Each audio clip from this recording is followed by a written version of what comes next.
Hey everybody, this is Al with El Rey Collection, and welcome to another quick episode with about some epic cardboard. Most people know that this was a crazy week in the hobby, and because of the PWC craziness, I decided to have a shipment of some of the stuff that I've been accumulating there to come home. So it was surprisingly efficient to get the items. I think I put in my request the same day that all the news broke. And a nice FedEx man came to my door with a really sturdy box that was really nondescript on Saturday morning. And I opened it up and inventoried it. Everything was 100% correct. You got to give credit where credit's due. It was expensive to kind of get out of some of these cards where I was paying fees. So there was an exit tax, if you will, of about $500, but great packaged Saturday delivery FedEx. Really, I can't say enough about the shipping. What I did is I went through and just made sure everything was here, put them in some PSA sleeves, and I figured I'd just show everybody, what I've been getting over the last 6 months or so that's been accumulating. I did not, just for general knowledge, I did not empty my entire PWCC account. I left some stuff there. I also opened one at Golden. So we'll see how this all shakes out, but I've had great experiences with the vault so far, both buying, selling, and now shipping. So without further ado, I'll show you, this is one thing that wouldn't really fit on the thing. This is a nice pack from the Maradona 7980. It's a PSA 7. It's just a great pack for that card that sold, allegedly sold for $500,000. So I thought those were good. So I'm gonna put the box down and show some of these epic cards that I got. This is the Pele Heinerle, and it's in a 6.5, which is really high grade for this particular issue. The corners are super tight. Actually, when I look at this card, I really don't see much of an issue at all. So, I to me, it looks like a 7 or 8 actually. So super happy with this card that I have this one now here in hand. Another great one is this Sindelar card. He doesn't have many cards. You'll remember he's got a Greeling team card from the 1920s. Also his solo card in color. He's got the Koenigs, and he has this Ilsa Sweets, which it's hard to find the Ilsa Sweets cards at all. I guess it doesn't look great like this, but he's dribbling there. Sorry about the glare. So Sindelar, I think he's really taken off. The Koenigs now are routinely going for 400 or 500 low grade common backs. Another not commonly seen card out there. And this isn't necessarily the best Bergman, and I'll flip it here in a second. But you've got the Lothar Matthäus cards, and he has a Bundesliga Finale, which is his own, where he's owned. But there's also a few from this Bergman Verlag set where he's in action. So these are there's a bunch of different ones. A 6 is pretty high grade, as far as that goes. Another pretty high grade, if you watch my Pele videos, I don't love the records. I don't love them because, they come out of a magazine. I don't love that they spell Garrincha's and Pele's name wrong on this particular card. But, to get them in, because they do come out of the magazine, to get them in high grade is really kind of tough, and have them really nicely cut with a border that's consistent on all sides is just tough. And this particular one, called out to me as a PSA 9 with just really tight red borders. And in the end, this card is much more preferable to me than like the Gazzetta, which is cut out of an album for an LP. This is intended to be cut. You've got the individual backs, on these. I just think that having Pele and Garrincha, two of the greats ever, on the same card that was meant to be a collectible is something special. So, and in a PSA 9, I don't track the pop reports religiously, but in a PSA 9, I think that's a really good grade. I think most of them are probably in the 2 to 5 range. Another pretty uncommon card is the Bremer cards, the coffee cards. So you here, this particular one is a 6, which is, most of these are stuck, so they have back damage. Most of them are going to be 2s and 3s.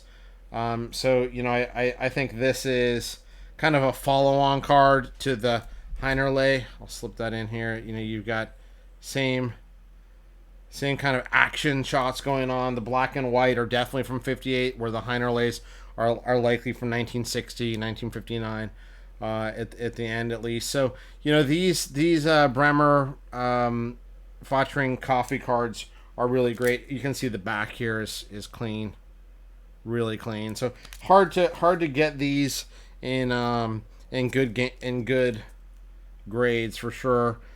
Here's another one, not super common. I don't remember how many are graded, but here's the Lewa rookie. He's got another one where he's standing up kind of in action. Personally, I prefer this one, but I think they're both great gets. And a PSA 9, that's a pretty solid grade. I think there are some 10s out there, but a Lewa rookie in PSA 9, I don't think you're gonna go wrong with those if you decide to get those in your collections. A lot of people think that I hate modern cards because I have mostly vintage and I show mostly vintage. That's not the case at all. I just don't put a lot of money into modern, and the modern stuff that I do get are just typically things I like the look of, or I think they're cool sets, or I like the story around it. So I think a lot of people are going to be surprised for me to show this card. So there's a CR7 Select. This particular multicolor prism, I just thought was cool looking, right? So not a valuable card, but certainly it's shiny. So I like to have a few shiny things. Most of my things are dull monochrome or old, and this is just cool. I just liked it, so I get it. Always collect what you like. I happen to like that CR7 card, so I got it. This is more of the stuff up my alley, right? This is another, Pele Bremer card. In a 4, which, this one doesn't have his name on the back, so it's less attractive, but you can clearly see that that's Pele there, and PSA recognizes that, which is great. So another Bremer cards. I mean, Bremer cards I think are really good. I don't think they're at the level of some of the other elite Pele rookies, but they're really good, and especially the crying one I really like as well. This is another card I really like. It's the Beckenbauer Ttt 1965. Super hard to find these that don't have back damage. This particular pressure that looks like on the back is from the PSA slab. It's actually a clean back. Very, very clean back. I'm not sure. I haven't been able to see how this got a 1.5. To me, this looks more like a 7. Another kind of low value ones. I like to, beyond the rookies, I like to see, especially for most of the greats, the progression of a player over time. And I like these Kellogg sets for, again, not very valuable, but here's a PSA 9 of Bobby Charlton. So, I think those are goods. Another, compatriot that, doesn't get a lot of love is the Jimmy Graves. And he, this is a nice little, card, a Verlag card, which, is much more known for the Pele of that. An Eusebio that had evaded me. These are the Cleveland petrols given away at gas stations in the early 1970s. There's a Cruyff as well, blank backs. These are just fun. Again, not you don't have to be breaking the bank for every card that you go after. These are just really fun cards. Here's a nice little 1980 Maradona. You'll see what I like about this. These are almost always going to be thrashed with back damage and all that stuff. This particular one is really clean, better centering than most, and it was removed, so it has the back damage here on the back, but since it's a blank back, it doesn't bother, and it doesn't bother me at all, and it just looks great. So, I love these. I think you can take advantage of the gradings if you focus on eye appeal. You can get a 1 or a 2 for relatively low money. This is one I acquired early in the year. And that's the Gerd Mueller, rest in peace. And this is from the 1970 World Cup, and this is the green back, which is the most common back, but it's in a PSA 8, so that's not overly common. Here's another. I mean, this one I think I got for I don't know, less than $20. I mean, less than the case, and you're talking a 1961 Kellogg Graves. It's just in an 8. I know these traditionally grade high, but I mean, there's still so much great stuff out there, to go get. This may be a bit surprise to anyone. I think it was a surprise to me that I actually won it. Stickers are tough to grade. A nice 9, reasonable price. The gold version of 2018. Here's an early 1970 George Bess. I just thought this was so George Bess. I mean, 1960, early 70 vibe on this one. Not high value, but really kind of a fun collectible if you like to follow, his personality. And then, back to I don't hate modern. Here was another one that I just liked how it shined. It's a messy Father's Day Panini. I don't really follow much of this stuff, but I just thought it was really cool. This particular one's numbered to 25. I thought that was just kind of special, and it happened to be a 10 too. So here's a baseball card that I don't need to show that on a soccer video, and then here's a Pele. This is one from Mexico. I love how he's smiling on this. Again, low grade, but all stuff out of Mexico is tough. Blank back.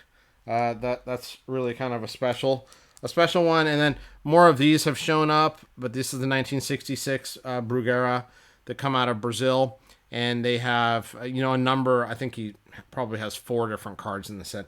This one I just thought was really cool, even though they're monochrome. So that was quick. A quick review of some of the stuff I got shipped to me. I had about 100 cards there, and I think that was 20 something that I shipped back. I'll leave the other ones there for now, and we'll see what happens. But hope you enjoyed this little run through of the PWC emergency ship back when everything was hitting the fan over there. And hopefully you enjoyed it, and we'll do some more player videos here in a bit. Take care.